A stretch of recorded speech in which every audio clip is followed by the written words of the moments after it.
자, 함께 보실 말씀 요한계시록 22장입니다.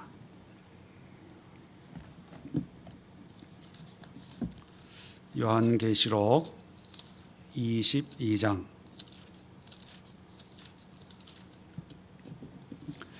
8절부터 11절까지 우리 함께 합독하도록 하겠습니다.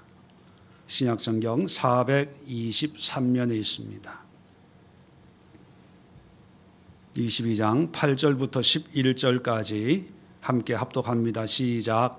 이것들을 보고 들은 자는 나 요한이니 내가 듣고 볼 때에 이 일을 내게 보이던 천사의 발 앞에 경배하려고 엎드렸더니 그가 내게 말하기를 나는 너와 내 형제 선지자들과 또 이 두루마리의 말을 지키는 자들과 함께 된 종이니 그리하지 말고 하나님께 경배하라 하더라.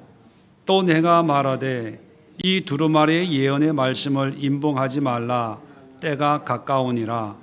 불의를 행하는 자는 그대로 불의를 행하고 더러운 자는 그대로 더럽고 의로운 자는 그대로 의를 행하고 거룩한 자는 그대로 거룩하게 하라. 아멘.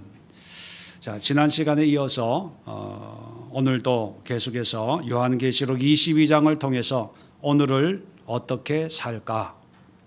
두 번째 시간을 가지려고 합니다.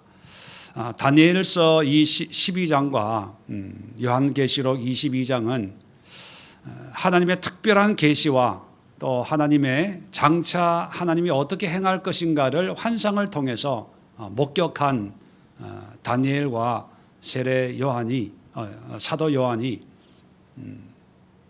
그 환상 뒤에 우리에게 어떠한 삶을 살아야 될까에 관해서 고민하고 있는 내용입니다. 그래서 몇 주간에 걸쳐서 다니엘서 12장을 살펴보았고 이제 지난주부터 요한계시록 22장을 살펴보고 있습니다. 계시의 내용을 우리가 구체적으로 분명하게 정확하게 분별할 수 있는 사람은 없습니다. 그러나 더 중요한 것은 뭐냐면 이런 계시를 통해서 오늘 지금 우리의 삶의 현장에서 어떤 신앙의 태도와 자세로 살아내는가, 그게 더 중요합니다. 왜냐하면 하나님이 보여주시는 계시는요, 하나님의 때와 방법으로 하나님은 반드시 그 말씀대로 행하시고 이루시는 분입니다. 중요한 것은 그러한 하나님의 역사 속에 우리는 어떠한 믿음과 삶을 살아내야 할 것인가 하는 게 우리의 몫이거든요. 자, 그래서 오늘 8절부터 11절까지를 통해서 다시 한번 오늘을 어떤 믿음으로 살까 세 가지를 함께 살펴보고 이것을 위해서 함께 기도하는 시간을 가지려고 합니다. 자, 8절을 다시 한번 제가 읽어드리면 이것들을 보고 들은 자는 나 요한이니 내가 듣고 볼 때에 이 일을 내게 보이던 천사의 발 앞에 경배하려고 엎드렸더니, 자, 9절 보면 그가 내게 말하기를 나는 너와 내 형제 선지자들과 또 이 두루마리의 말을 지키는 자들과 함께 된 종이니 그리하지 말고 하나님께 경배하라 하더라. 자, 이게 무슨 상황이냐 하면 요한을 인도해서 정말 신령한 어떤 하나님의 계시와 또 새 예루살렘, 새롭게 펼쳐질 하나님의 나라의 모습을, 그 황홀하고 찬란한 모습을 이제 인도하면서 보여준 그 천사의 인도가 이제 다 끝난 거예요. 그러니까 황홀한 거죠. 감격스러운 거죠. 너무 그 광경이 대단하고 거룩하고 엄청나서 자기를 인도한 그 천사 발 앞에 무릎을 꿇고 경배하려고, 와, 대단합니다, 놀랍습니다 라고 했더니만 이 천사가 깜짝 놀라면서 그렇게 하지 마라. 그러면서 9절 끝에 뭐라고 얘기합니까? 하나님께 경배하라. 자, 이게 무슨 의미냐 하면 요한 또 인간인지라 그 놀라운 광경에 도취돼 가지고 그러한 광경을 보여준 이 천사에게 고맙습니다, 놀랍습니다, 어떤 그런 칭송을 하고 영광을 돌리고 경배하려고 하는 그런 마음이 자연스럽게 우러나온 거죠. 자, 그랬을 때 천사는 나한테 경배하지 말고 하나님께 경배하라, 그렇게 말씀을 하고 있다는 것입니다. 이게 뭐냐면 바른 예배의 삶이 중요하다는 거예요. 요한도 그 천사를 향해서 경배할 정도였다면 우리 인간 일반적인 성도들은 자기에게 뭔가 좋은 것을 해준, 자기에게 어떤 놀라운 은혜를 입혀준 어떤 사람에게 어떤 존재를 섬길 위험이 없을까요? 요한도 그런 오류에 잠깐이지만 미혹에 빠졌는데 하물며 우리는 얼마나 많은 미혹에 빠지겠습니까? 경배의 대상은 오직 하나님이라는 거예요.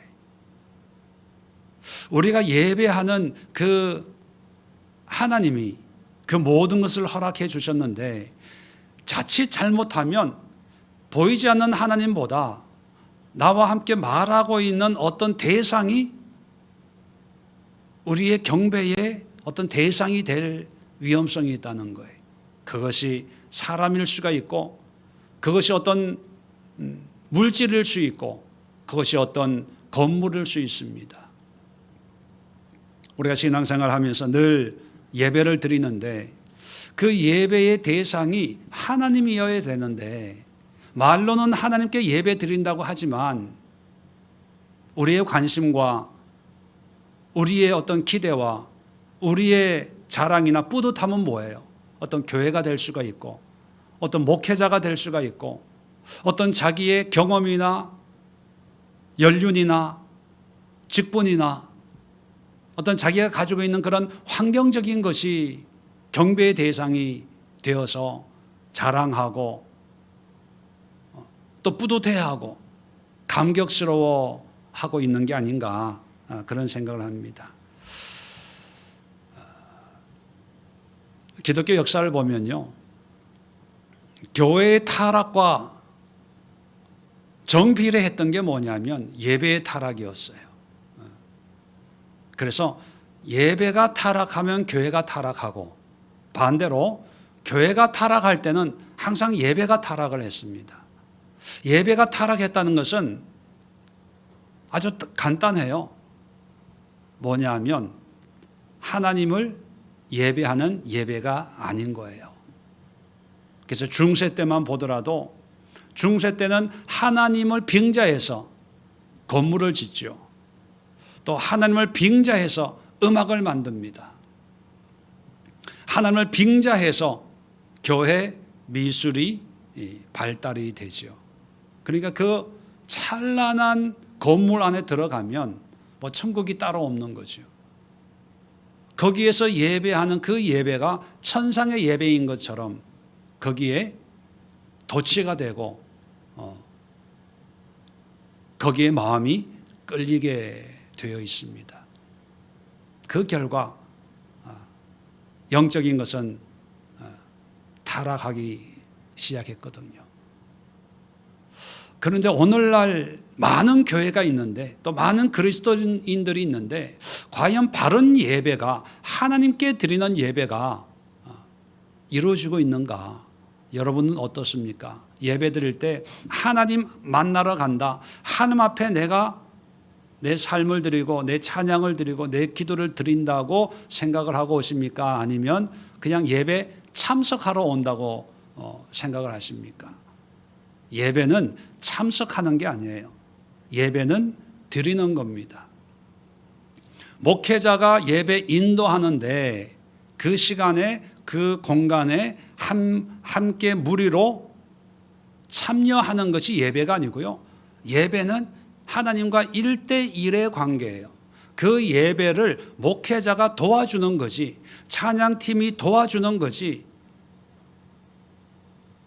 예배에 참석하는 것이 예배는 아닙니다. 근데 요즘에 보면 예배 참석이 힘들어요, 어려워요. 예배 참석했어요, 못했어요, 죄송해요. 이런 표현이 아주 일상에서 사용되어지고 있어요. 그건 뭐냐면, 물론 그 마음은 알지만 하나님 앞에 예배하는 그 예배의 개념이 많이 달라졌다는 거예요. 그리고 어떤 경우에는 예배 드리고 은혜 받았어요, 오늘은 은혜가 안 돼요. 어떤 분들은요, 예배 설교가 마음에 들어요, 마음에 안 들어요. 찬양팀의 찬양이 은혜로워요, 안 은혜로워요. 예배를 감상하는 거라고 착각을 하는 분들이 있어요. 예배는 찬양을, 성가대의 찬양, 찬양팀의 찬양을 이렇게 듣고 음미하는 게 아니고, 설교자의 설교를 듣고 공부하는 게 아니고, 그 찬양과 그 말씀을 가지고 하나님께 내가 나아가서 마음으로, 영으로, 믿음으로 내가 그 목사님이 선포하는 그 말씀에 아멘으로 화답하면서, 말씀이 하나님의 말씀이니까 그 말씀을 주시는 하나님을 만나면서, 하나님의 뜻이 이렇군요, 하나님의 계획이 이렇군요, 하나님의 말씀이 이런 의미였군요, 감사합니다 라고 하면서 하나님을 예배하는 거예요. 그런 예배를 공적인 예배로, 여러 사람들이 모인 그런 예배의 형식을 제공해 드리면서, 또 목사의 예배 인도를 통해서 저마다 하나님 앞에 예배 드리는 그런 예배가 성경적인 예배인데, 오늘날의 예배의 개념이 많이 달라지는 게 참 마음이 아파요.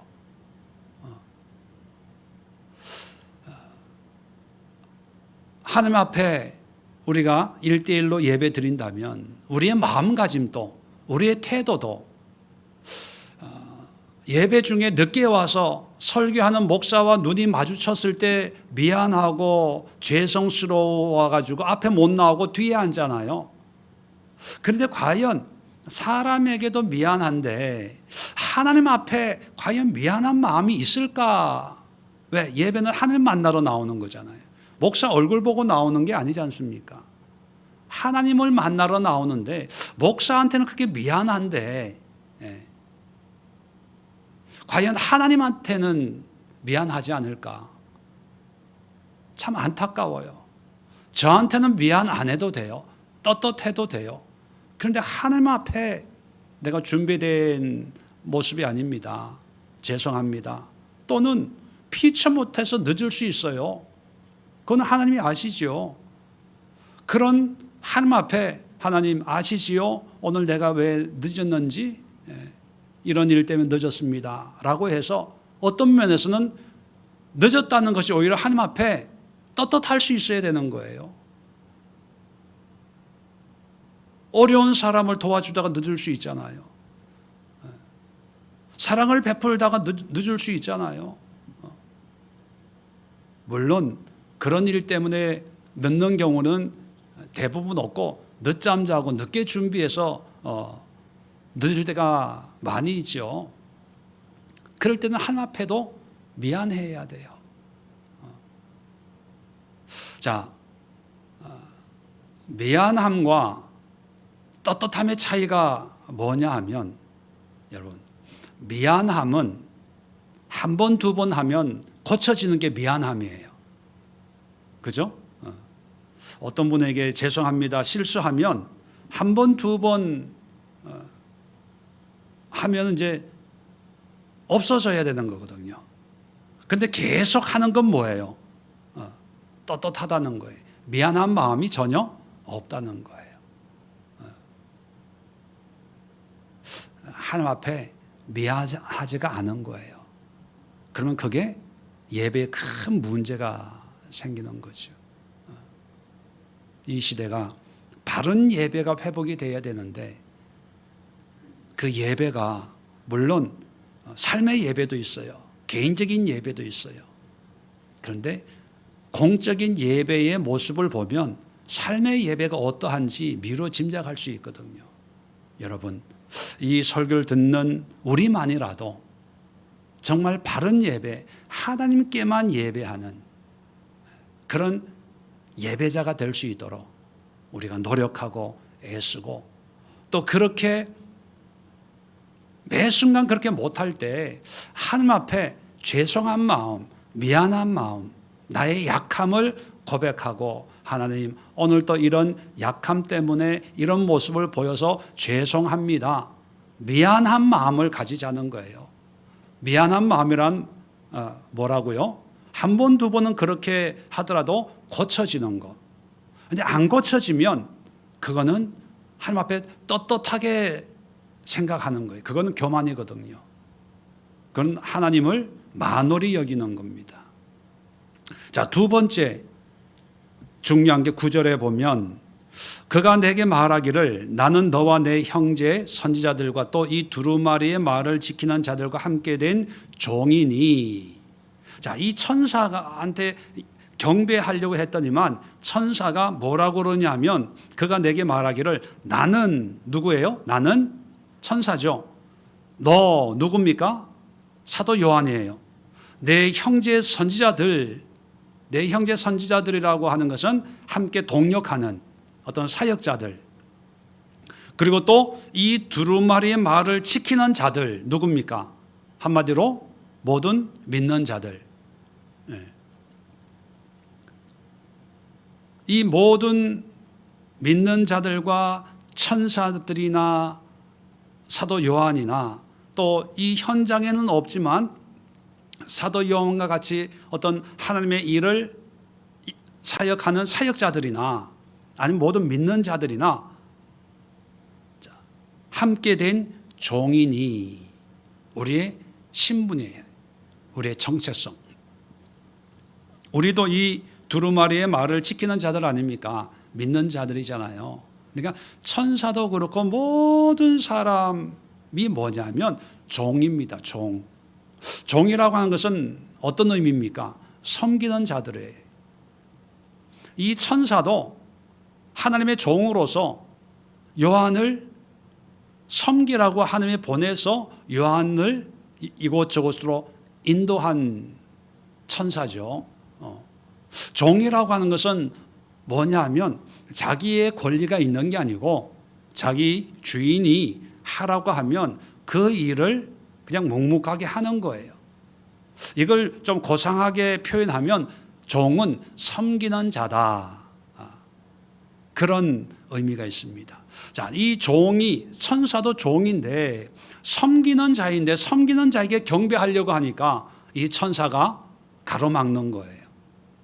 다시 말하면 이 천사는 자기의 정체성을 너무나 잘 알고 있는 거죠. 나는 섬김을 받을 자가 아니라 나는 섬기는 사람이야, 그거예요. 이게 왜 중요하냐 하면 마지막 때는 사사기 시대처럼 자기 소견에 옳은 대로 사는 그런 시대가 아마 전개될 거예요. 다 개성, 개인적인 어떤 취향이나 어떤 그런 삶의 패턴들이 이제 개인주의화 되어 가고 있죠. 그건 뭐냐면 나를 내가 인정받고 싶은 그런 욕심이 있어요. 그 얘기는 뭐냐면 다른 주변 사람들보다 중요한 게 내 자신이 된다는 얘기거든요. 그러면 남을 배려하고 섬기는 것보다는 어떤 자기의 유익이나 자기의 필요를 먼저 찾는 그런 시대가 될 거예요.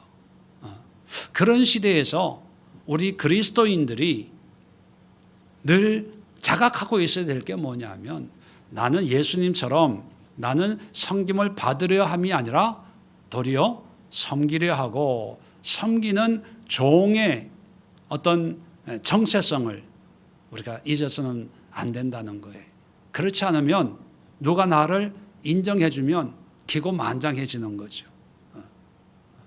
또 인정받으려고 하고, 그리고 인정 안 해주면 미워하고 싫어하고 등을 돌리고, 나를 인정해주는 사람들과 어울리고, 그러니까 늘 좋아 잘해 그렇게 이게 세워줘야 좋아하지, 하나님의 가르침을 전하면 다들 부담스럽다고 싫어해요. 자, 우리가 천사도 우리에게는 참 영물 아닙니까? 천사가 얼마나 신령한 존재예요.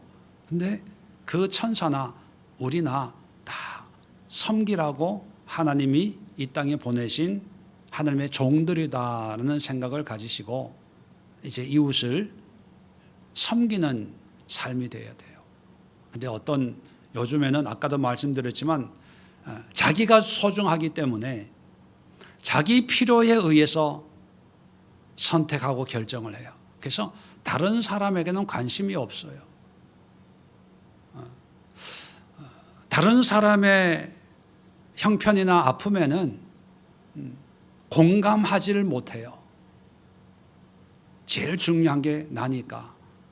내가 기뻐할 일, 내가 좋아할 일, 내가 관심 가지고 있는 그런 분야, 그런 일, 또 나하고 뭔가 이렇게 통하는 그런 어떤 소수의 사람들, 그런 사람들과 만나고 소통하고 하지, 다른 사람들에 관해서는 관심도 없고 무관심하고 그런 시대가 되죠. 그럴 때 우리의 본질이 뭔가, 신분이 뭔가를 깨달았으면 좋겠어요. 이제 이번 주부터 주일 오후에 우리가 책을 가지고 이제 공부를 하지 않습니까?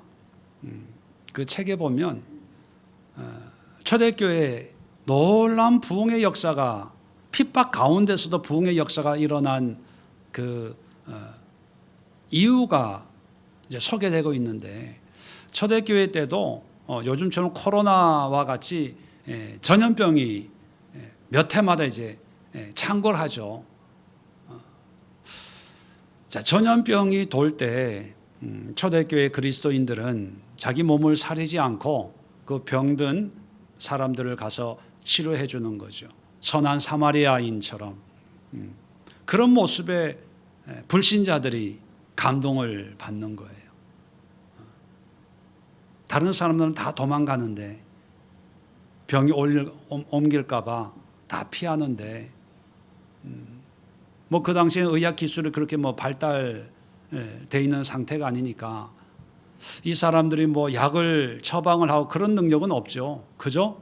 먹이고 닦아주고, 열 있으면 찬물에 수건 헹궈서 열 내려주고, 뭐 쉬게 하고, 뭐 이 정도 했겠죠.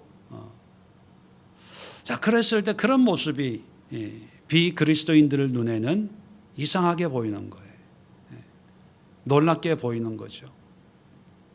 그래서 초대교회의 그 열악한 환경 속에서도 놀라운 어떤 부흥을 경험했다, 이런 기록이 그 책에 나와 있더라고요. 오늘날 우리가 바른 섬김을 한다면 기독교에 대한 이미지가 아마 놀랍게 달라지지 않을까, 그런 생각을 하면서 이 시간 이 땅의 모든 그리스도인들이 정말 바른 섬김의 삶을, 섬김 받으려고 대접 받으려고 하지 말고 섬기는 삶을 사는 그런 삶의 변화가 일어날 수 있도록 우리 함께 기도할 수 있기를 바랍니다. 10절 11절 또 한번 보면, 또 내게 말하되 이 두루마리 예언의 말씀을 임봉하지 말라, 때가 가까우니라. 자, 우리 다니엘서를 공부했을 때 다니엘서 12장 4절에는 이 말을 간수하고 이 글을 봉함하라. 그렇게 하나님이 말씀하셨어요. 그런데 이 간수하고 봉함하라라고 하는 것은 비밀이다 꽁꼭 감싸두라는 의미가 아니라 내용이 변질되지 않도록 잘 보존하고 봉함한다는 것은 전달하기 위함이다. 그렇게 말씀을 했어요. 자, 전달을 했어요. 그러면 전달받은 사람은 이 봉함한 것을 열어야 되겠죠. 그 봉함한 것을 여는 것을 인을 뗀다 이런 표현을 써요. 인, 촛불 같은 왁스, 농으로 이렇게 도장을 찍습니다. 아무도 한부도 열지 못하도록 도장을 찍어 놓으면 그걸 이제 전달하면 전달받은 사람이 누가 열어봤나 안 열어봤나 확인을 하고 자기가 이제 열어보는 거죠. 그걸 이제 인을 뗀다. 그런데 계시록 5장을 보면 인을 떼는 장면이 나와요. 두루마리가 있는데 요한이 보니까 그 누구도 하늘에나 땅에나 그 인을 뗄 사람이 없는 거예요. 그래서 엉엉 울었어요. 자, 그랬더니 천사가 나타나가지고 울지 마라.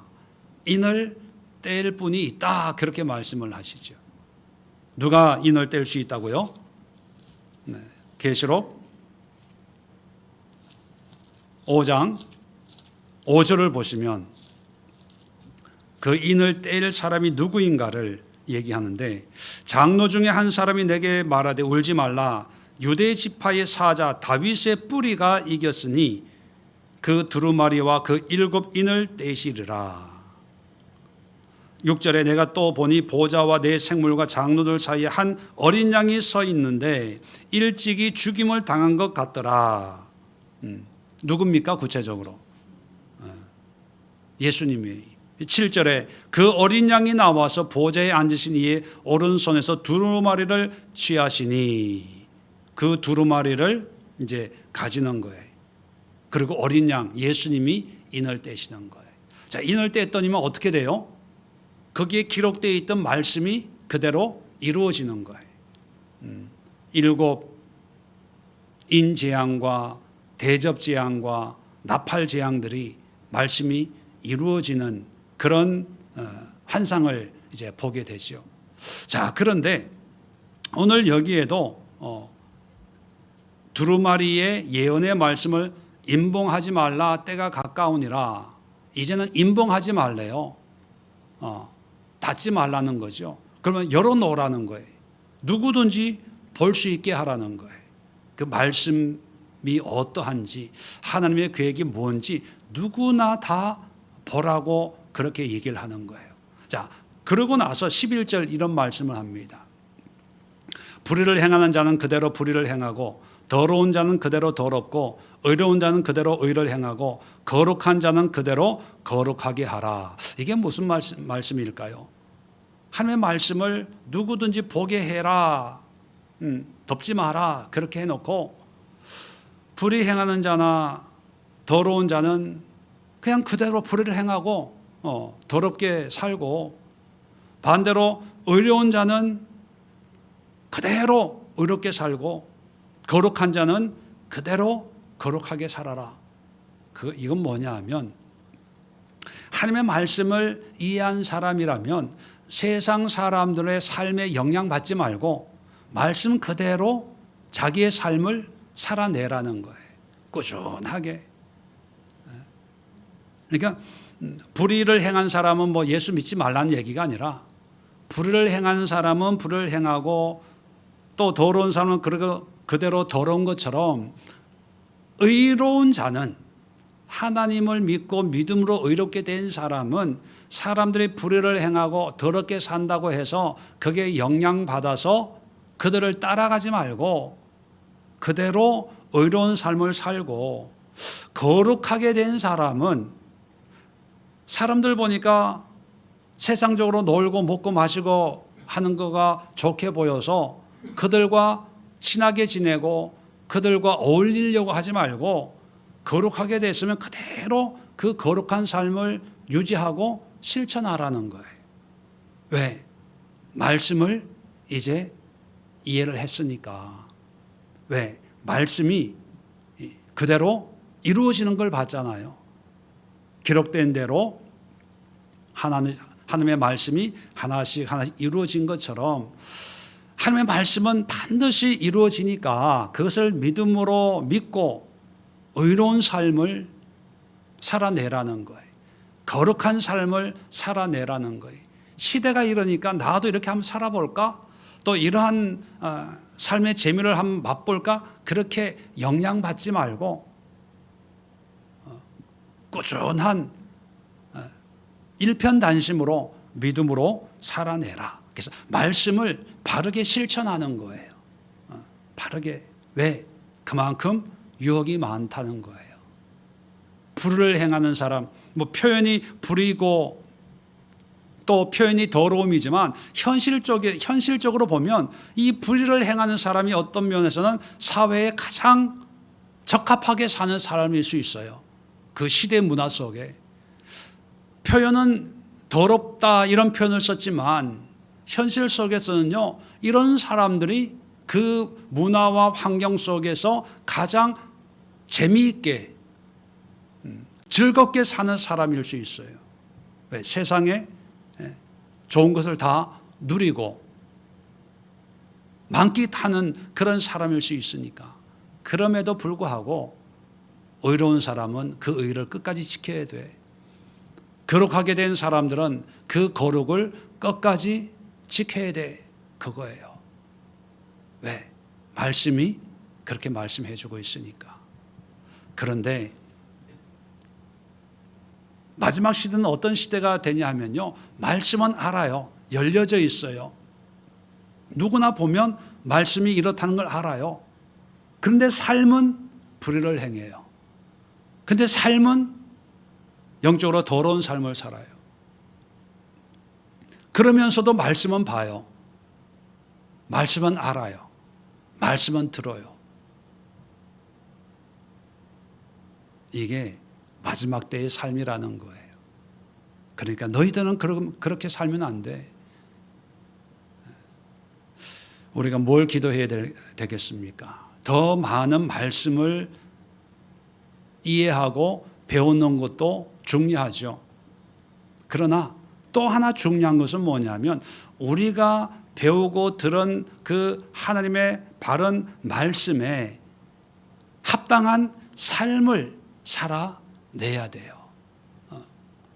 세상에 영향받지 않고 세상의 풍조에 휩쓸리지 않고 그런 믿음의 기계, 믿음의 기상이 우리 그리스도인들에게 있어야 된다. 이 말씀을 요한이 우리에게 전해주고 있습니다. 오늘 이 세 가지, 이 시대를, 오늘을 우리 그리스도인들 어떻게 살까? 첫 번째는 바른 예배의 삶, 두 번째는 바른 섬김의 삶, 세 번째는 바른 실천의 삶을 살 수 있도록 우리 자신을 위해서 기도하시고 또 우리 교회를 위해서 기도하시고 이 땅의 모든 그리스도인들을 위해서 기도하는 그런 시간이 될 수 있기를 바랍니다. 우리 영상을 통해서 예배하시는 분들도 계신 곳에서 오늘 말씀을 마음에 새기시고 하루하루를 어떻게 믿음을 가지고 살아낼지 오늘 세 가지 기도의 제목 가지고 저희들과 함께 기도하는 시간을 갖도록 하겠습니다. 우리 자리 정돈하시고 우리 합심해서 한 마음으로 주여 한번 외치고 오늘